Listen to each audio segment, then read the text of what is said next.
கடலின் ஓரத்தில் நீங்கா இன்ப காவியமாம் காலத்திரையில் எழில் பொங்கும் கனக கருணை ஓவியமாம் நீலக்கடலின் ஓரத்தில் நீங்கா இன்ப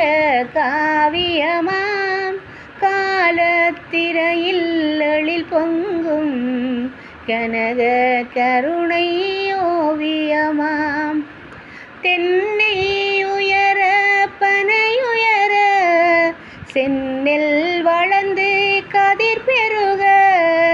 மின்னும் தாளை மடல் விரியும் வேளாங்கண்ணியெனும் ஊராம் நீலக்கடலின் ஓரத்தில் நீங்கா இன்ப காவியமாம் காலத்திரையில் எழில் பொங்கும் கனக கருணை